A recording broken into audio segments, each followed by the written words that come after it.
The Battles of Saratoga, September 19 and October 7, 1777 marked the climax of the Saratoga campaign, giving a decisive victory to the Americans over the British in the American Revolutionary War. British General John Burgoyne led an invasion army of 708,000 men southward from Canada in the Champlain Valley, hoping to meet a similar British force marching northward from New York City and another British force marching eastward from Lake Ontario. The goal was to take Albany, New York.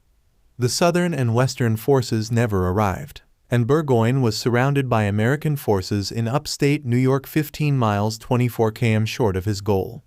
He fought two battles which took place 18 days apart on the same ground 9 miles 14 km south of Saratoga, New York. He gained a victory in the first battle despite being outnumbered, but lost the second battle after the Americans returned with an even larger force. Burgoyne found himself trapped by much larger American forces with no relief, so he retreated to Saratoga, now Schuylerville, and surrendered his entire army there on October 17. His surrender, says historian Edmund Morgan, was a great turning point of the war because it won for Americans the foreign assistance which was the last element needed for victory. Burgoyne's strategy to divide New England from the southern colonies had started well, but slowed due to logistical problems. He won a small tactical victory over American General Horatio Gates and the Continental Army in the September 19 Battle of Freeman's Farm at the cost of significant casualties. His gains were erased when he again attacked the Americans in the October 7 Battle of Bimy's Heights, and the Americans captured a portion of the British defenses.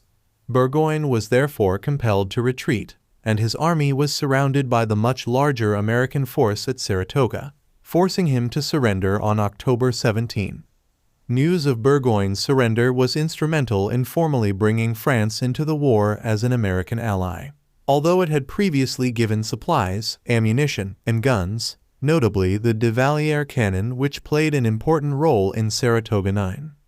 The battle on September 19 began when Burgoyne moved some of his troops in an attempt to flank the entrenched American position on Bimy's Heights. American Major General Benedict Arnold anticipated the maneuver and placed significant forces in his way. Burgoyne did gain control of Freeman's Farm, but it came at the cost of significant casualties. Skirmishing continued in the days following the battle, while Burgoyne waited in the hope that reinforcements would arrive from New York City. Patriot militia forces continued to arrive, meanwhile swelling the size of the American army.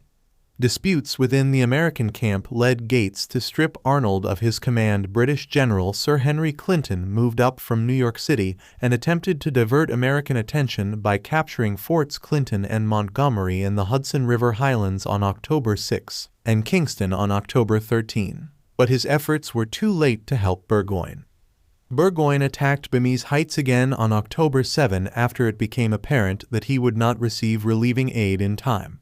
This battle culminated in heavy fighting marked by Arnold's spirited rallying of the American troops. Burgoyne's forces were thrown back to the positions that they held before the September 19 battle, and the Americans captured a portion of the entrenched British defenses.